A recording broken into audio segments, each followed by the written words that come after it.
बिस्मिल्लाहिर्रहमानिर्रहीम। बेटे आज हम लोगों ने क्या स्टार्ट करना है, chapter number 21 which is cell cycle. ठीक है, what is cell cycle? The cyclic changes, we can say that cell undergoes a sequence of changes which involves period of growth, replication of DNA followed by cell division. This sequence of changes is called cell cycle. जो sequence हैं changes की, जिसमें एक cell अपनी life के दौरान उन changes में से गुजरता है, उसको हम क्या बोल देते हैं? उसका सेल साइकिल बोल देते हैं। और ये साइक्लिक वे है। सबसे पहले ग्रोथ है, ग्रोथ हो रही है, फिर रेप्लिकेशन ऑफ डीएनए, ठीक है, उसके बाद उसकी एम फेज़ के अंदर उसकी डिवीजन हो रही है। ठीक है, इस सारी चीज़ को हम क्या बोलते हैं? Cell cycle. बेटे स्टार्ट होता है ये, दो इसके मेन फेजेस हैं, एक इंटरफेज है और एक क्या है? माइटोटिक फेज़ है। ठीक है, दो इसके फेजेस हैं, इंटरफेज एंड माइटोटिक फेज़। अच्छा जी, अगर हम बात करते हैं यहाँ से, ये पूरा सेल साइकिल है यहाँ तक बेटे G1 एस फेज़ और G2 फेज़, ये क्या है? इंटरफेज है, और ये क्या है? एम फेज़ या माइटोटिक या डिवीजन फेज़। ठीक है बेटे, अब इंटरफेज़ की बात करते हैं। इंटरफेज़ को क्या कहा जाता है? रेस्टिंग फेज़ कहा जाता है। लाइफ साइकिल जिसमें दो कंसेक्टिव डिवीजन्स के दरमियान में वो फेज़, ठीक है, जिसमें सेल रेस्टिंग का मतलब कि वो हाँ डिवीजन नहीं हो रही। बेटे मेटाबॉलिक एक्टिविटी इंटरफेज़ के अंदर सबसे ज़्यादा होती है, लेकिन डिफरेंस क्या है कि सिर्फ इसके अंदर डिवीजन नहीं हो रही, इस वजह से इसको क्या बोल देते हैं? रेस्टिंग फेज़ बोल देते हैं।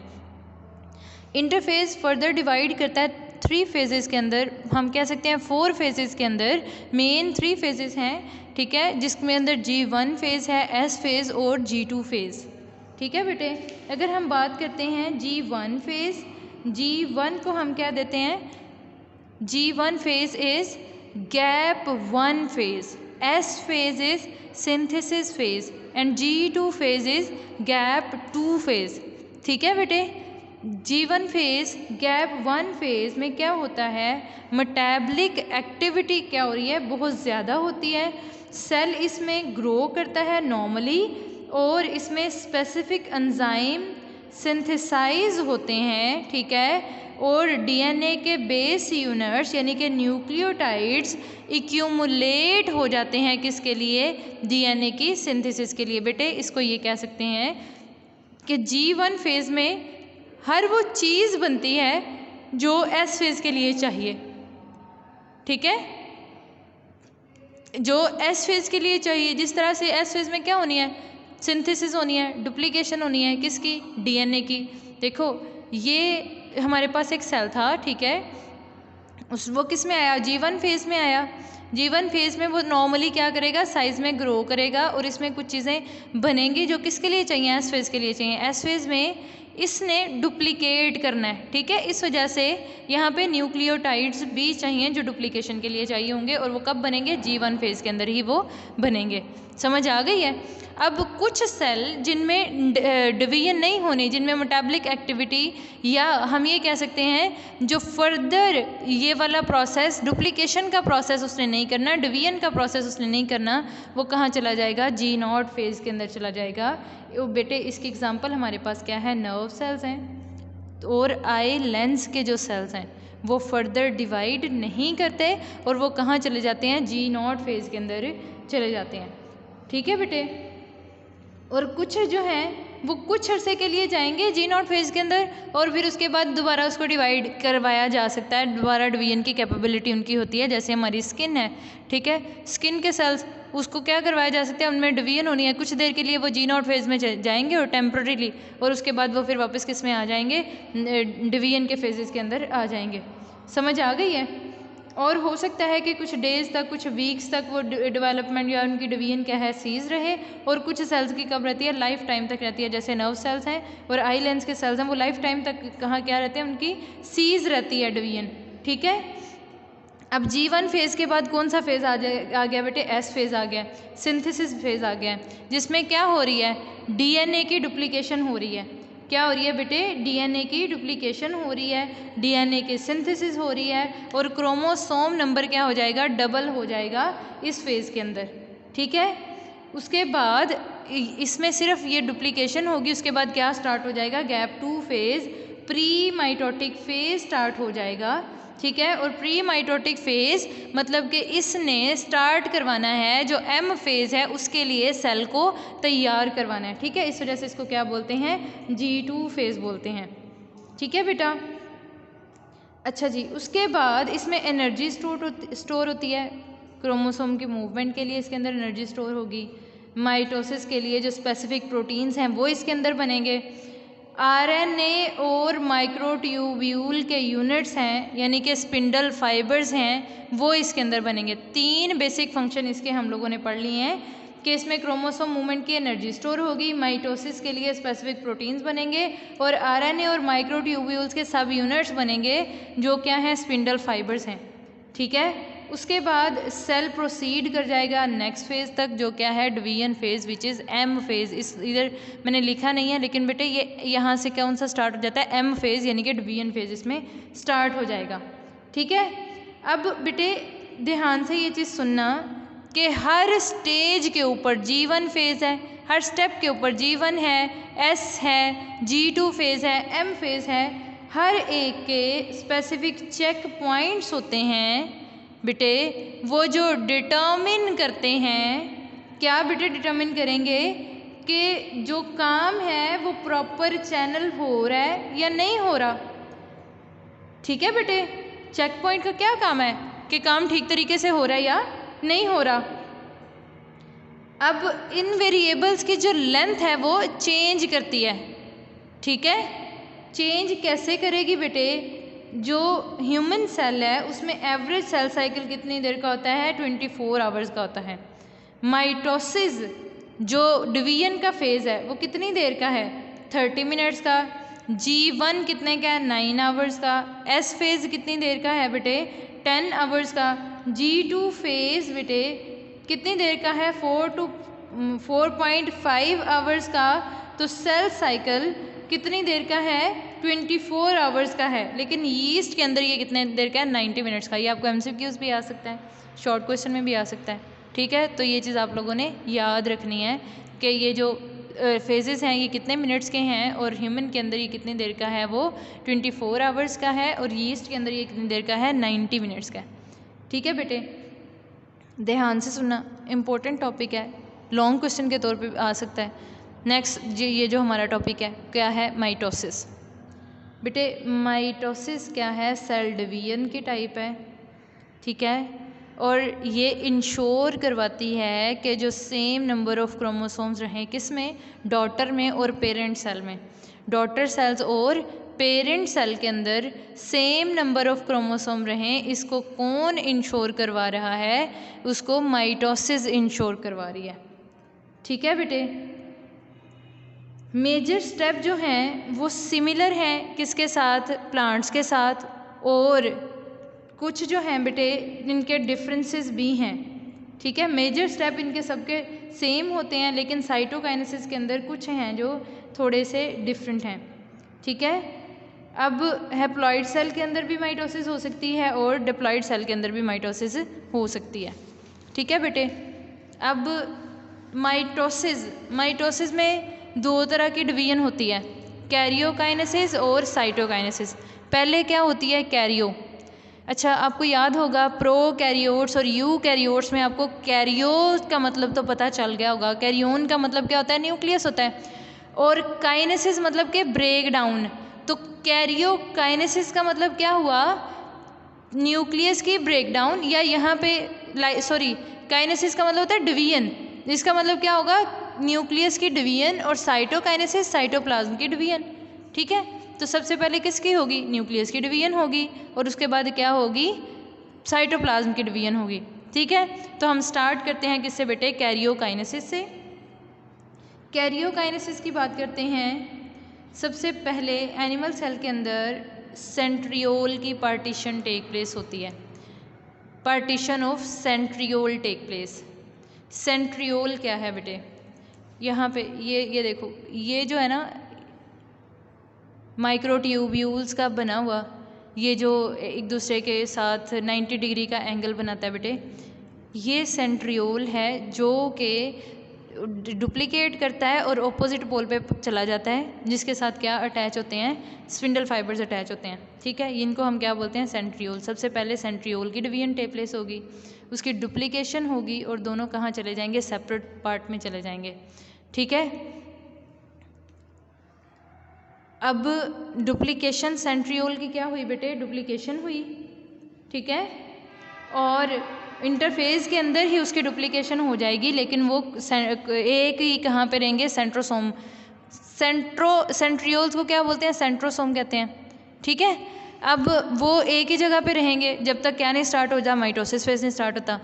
अब G2 फेज में डिवीजन की तैयारी हो गई थी, इसका मतलब है G2 फेज में क्या बन गए थे, सेंट्रियोल्स की डुप्लीकेशन हो गई थी। समझ आ गई है? अब उनकी क्या हो रही है, पार्टीशन हो रही है कैरियोकाइनेसिस के अंदर। माइक्रोट्यूब्यूल्स सेट करेंगे। ठीक है, सॉरी, माइक्रोट्यूब्यूल सेट्स भी क्या हैं, प्रेजेंट हैं, और ये भी बेटे स्पिंडल फाइबर्स बनाएंगे। ये अपने आप को अरेंज करेंगे और इनको क्या बोलेंगे, स्पिंडल फाइबर्स बना लेंगे, और इसको क्या बोलेंगे, माइटोटिक अपरेटस। क्या बोलेंगे बेटे इसको, माइटोटिक अपरेटस। ये हो गया कैरियोकाइनेसिस। सेंट्रियोल की पार्टीशन और माइक्रोट्यूब्यूल्स का सेट जो है वो मिलके क्या बना लेता है, माइटोटिक अपरेटस बना लेता है। अब कैरियोकाइनेसिस डिफरेंट फेजेस कौन कौन से हैं, प्रोफेज, मेटाफेज, एनाफेज और टीलोफेज। 3 फेजेस हैं मेन इसके। ठीक है, कुछ बेसिक चीज़ें जो कैरियोकाइनेसिस के अंदर ही हो जाएंगी। 2 चीज़ें आपको मैंने ये बता दी हैं। ठीक है, उसके बाद आपको एक और चीज़ बतानी है कि माइक्रोट्यूब्यूल्स किसके साथ जाके अटैच होंगे, वो आपस में इंटीग्रेटेड हो जाएंगे, काइनेटोकोर के साथ जुड़ेंगे। पोलर माइक्रोट्यूब्यूल इंटरैक्ट नहीं होगा क्रोमोसोम के साथ, लेकिन वो इंटीग्रेट कर जाएगा ऑपोजिट पोल के साथ। ठीक है, माइक्रोट्यूब्यूल्स के अंदर ट्यूब्यूलिन प्रोटीन होगी और ट्रेसेस ऑफ आरएनए होंगे। 2 तरह के इसके अंदर माइक्रोट्यूब्यूल्स बनेंगे, 2 तरह के इसके अंदर स्पिंडल फाइबर्स बनेंगे। कुछ स्पिंडल फाइबर्स खुद को क्रोमोसोम के साथ अटैच कर लेंगे, कुछ जो होंगे वो आपस में एक दूसरे के साथ अटैच होंगे, पोल टू पोल अटैच हो जाएंगे, ताकि इनकी डायरेक्शन जो है वो ख़राब ना हो। ठीक है, ये सारी चीज़ें कहाँ होंगी, कैरियोकाइनेसिस के अंदर ही हो जाएंगी। ठीक है बेटे, उसके बाद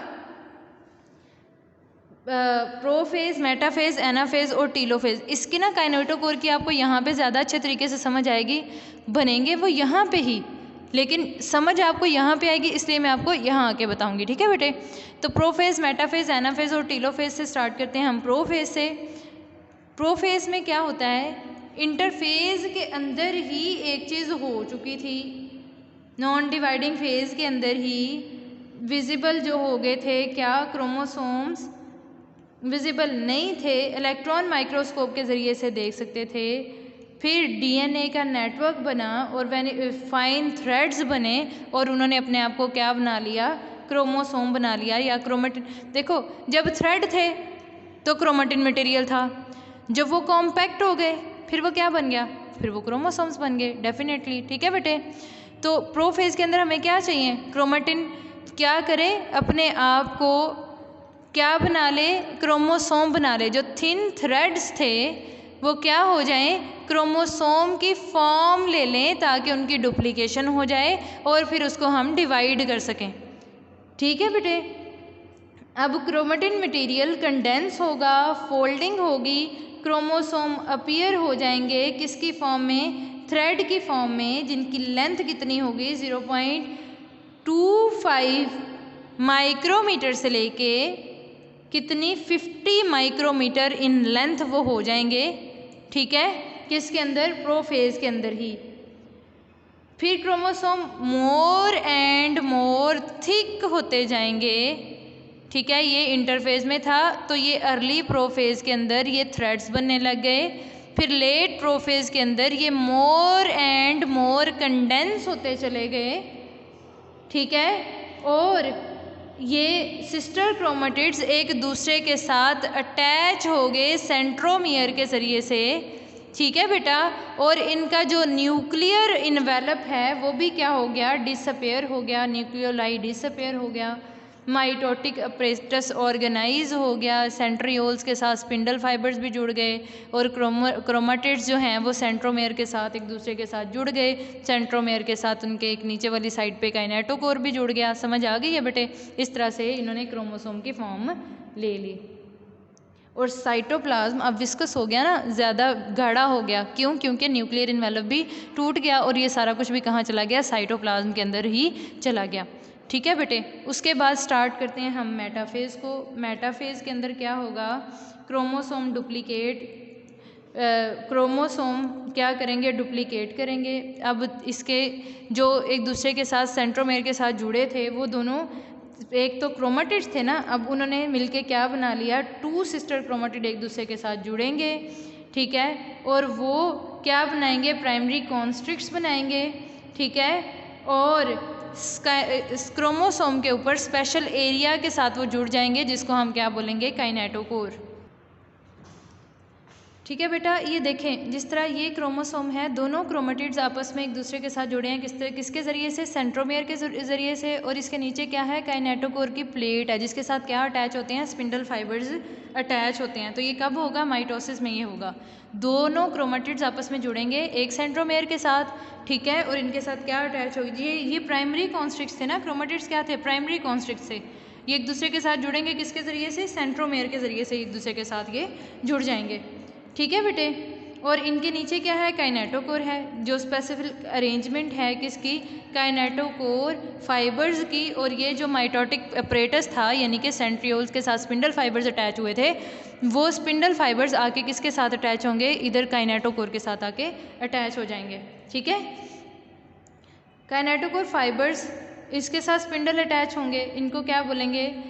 सेंट्रोसोम के साथ या सेंट्रोमेयर एरिया के साथ आके भी जुड़ेंगे और एक दूसरे को अलाइन कर लेंगे और ये क्या बना लेंगे? इक्वाटोरियल प्लेट बना लेंगे। ठीक है? मेटाफेज के ऊपर बेटे ये किसके ऊपर अटैच हो जाएंगे? किसके ऊपर अरेंज होंगे? इक्वेटर के ऊपर अरेंज हो जाएंगे।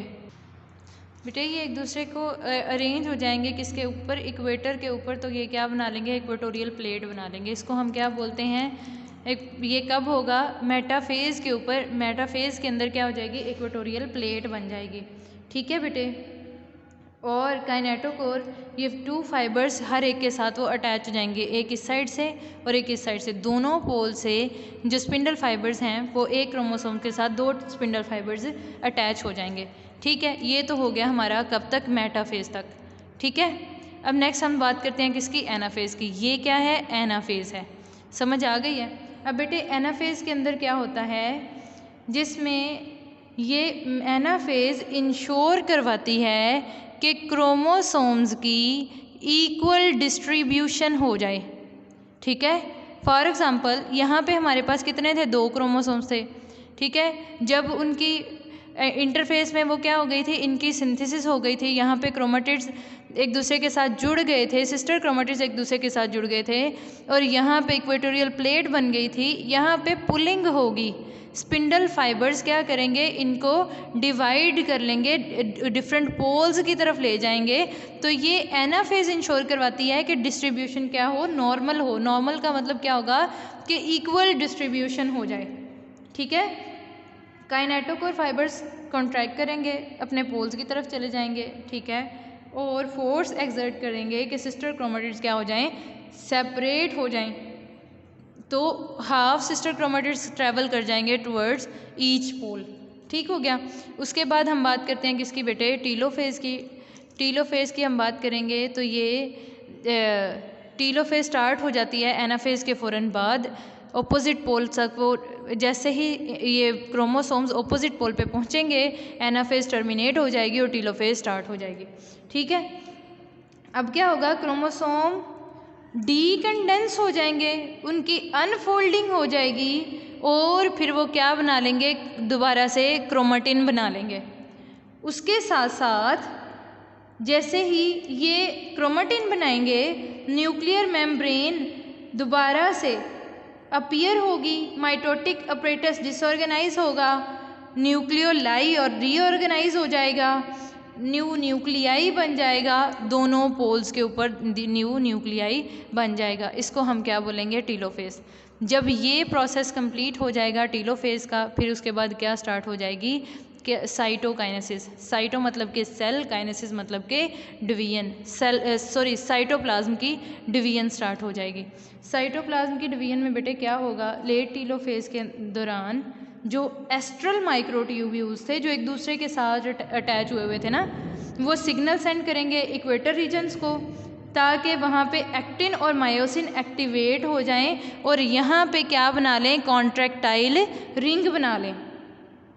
ठीक है, जैसे ही यहाँ पे कॉन्ट्रैक्टाइल रिंग बनेगी, ठीक है, और फिर ये दो हिस्सों में डिवाइड होना स्टार्ट हो जाएगा और यहाँ पे कॉन्ट्रैक्टाइल रिंग बनेगी और ये दोनों हिस्सों में डिवाइड होके दो डॉटर सेल, एक सेल से स्टार्ट हुआ था और दो डॉटर सेल, एक सेल था उसमें 2 क्रोमोसोम्स थे हर, अब ईच डॉटर सेल में कितने क्रोमोसोम्स हैं, 2। डिप्लॉइड पेरेंट से डिप्लॉइड डॉटर सेल बन गए, इसको हम क्या बोलते हैं, माइटोसिस। ठीक है, 2n नंबर से 2n नंबर ही डॉटर सेल्स बनेंगे, इसको हम क्या बोलेंगे, माइटोसिस। समझ आ गई है। अब प्लांट्स के अंदर सिमिलर होते हैं लेकिन एनिमल्स में, लेकिन कुछ मेजर डिफरेंसेस हैं। कैसे बेटे, हायर प्लांट्स के अंदर विजिबल सेंट्रियोल्स नहीं होते, लेकिन ये एनालोगस होते हैं, जैसे माइक्रोट्यूब्यूल्स के स्पिंडल्स हैं। ठीक है, ये और दोनों एनालोगस होंगे। कौन से दोनों चीज़ें बेटे, एक तो स्पिंडल माइक्रोट्यूब्यूल्स और दूसरे सेंट्रियोल्स, ये दोनों एक दूसरे के क्या होते हैं, एनालोगस होते हैं। इनका फंक्शन क्या होता है, वो सेम होता है। शेप जो होती है प्लांट्स की वो चेंज नहीं करती, और ये कंपैरिजन है इनका किसके साथ, कि एनिमल सेल की जो एनिमल सेल के अंदर रिजिड सेल वॉल नहीं होती, लेकिन जो प्लांट सेल होते हैं उनके अंदर रिजिड सेल वॉल होती है। उनके अंदर इस तरह से cleavage furrow, contractile cleavage furrow नहीं बनती। ठीक है, साइटोकाइनेसिस में कॉन्ट्रैक्टाइल रिंग बनती है, किसके अंदर, प्लांट्स के अंदर। ठीक है, और इसके अंदर फ्रेगमोप्लास्ट बनती है प्लांट्स के अंदर। दोबारा से सुनो, एनिमल सेल के अंदर ये कॉन्ट्रैक्टाइल रिंग बनेगी, लेकिन प्लांट सेल के अंदर दरमियान में क्या बनेगी, फ्रेगमोप्लास्ट बनेगी। अब ये देखो, यहाँ पे कॉन्स्ट्रिक्शन हो रही है एनिमल सेल की, लेकिन यहाँ पे कॉन्स्ट्रिक्शन नहीं हो रही, यहाँ पे वेजिकल्स इकट्ठे हो रहे हैं। इसको हम क्या बोलते हैं, फ्रेगमोप्लास्ट। गोल्जी कॉम्प्लेक्स के वेजिकल्स दरमियान में इकट्ठे होंगे, ठीक है, और इनके साथ फ्यूजन होगी और ये क्या बना लेंगे, 2 डिफरेंट सेल्स बना देंगे। समझ आ गई है। पहले इनके अंदर न्यूक्लियाई बनेगा और न्यूक्लियाई के बाद ये डिफरेंट सेल्स बना देंगे, उसके बाद ये क्या बना देंगे, डिफरेंट सेल्स बना देंगे। बेटे फ्रेगमोप्लास्ट के ज़रिए से बनते हैं प्लांट सेल के अंदर, फ्रेगमोप्लास्ट के ज़रिए से साइटोकाइनेसिस होती है, और एनिमल सेल के अंदर कॉन्ट्रैक्टाइल रिंग के ज़रिए से क्या होती है, साइटोकाइनेसिस होती है। ठीक है बेटे, अब फ्रेगमोप्लास्ट में सेलुलोज और पेक्टिन जो कि प्राइमरी मटेरियल है किसका, सेल वॉल का, वो भी प्रेजेंट होता है, और इसी के ज़रिए से यहाँ पे क्या बन जाएगी, प्राइमरी वॉल भी बन जाएगी। समझ आ गई है। अब हम बात कर लेते हैं इम्पोर्टेंस ऑफ माइटोसिस। माइटोसिस की इम्पोर्टेंस क्या है। अब सबसे पहला कि हेरिडिटरी मटेरियल क्या होता है, इक्वली डिस्ट्रीब्यूट हो जाता है। ठीक है, पेरेंट्स के अंदर और डॉटर सेल के अंदर क्रॉसिंग ओवर नहीं हो रही, रिकॉम्बिनेशन नहीं हो रही, same genetic material, same characters इसके अंदर होंगे, सेम इसके अंदर होंगे। पेरेंट सेल के अंदर भी सेम करेक्टर हैं और डॉटर सेल के अंदर भी क्या है, सेम करेक्टर हैं। ठीक है, ये भी क्या है, एक इसकी इम्पोर्टेंस है। अब कुछ ऑर्गेनिजम्स हैं, एसेक्सुअल रिप्रोडक्शन होती है, रीजनरेशन है, हीलिंग ऑफ वोन्ड्स है, रिप्लेसमेंट ओल्डर सेल की है। ठीक है, ये भी क्या है, माइटोसिस के ज़रिए से होगी, क्योंकि पेरेंट्स की तरह के ही सेल चाहिए इन सब के लिए भी। ठीक है बेटे, और मल्टी सेलर ऑर्गेनिजम्स की ग्रोथ जो है वो भी डिपेंड करती है किसके ऊपर, कंट्रोल्ड माइटोसिस के ऊपर। टिश्यू कल्चर, क्लोनिंग, ये सारी चीज़ें भी माइटोसिस के ज़रिए से होती हैं। ठीक है, और मैनेज और कंट्रोल और ऑर्गेनाइज माइटोसिस हो, फिर ही ये सारा कुछ पॉसिबल है, अदरवाइज इसमें क्या कॉज हो सकती हैं, डिजीज़ कॉज हो सकती हैं। ठीक है बेटे, ये था इंटरफेस एंड माइटोसिस।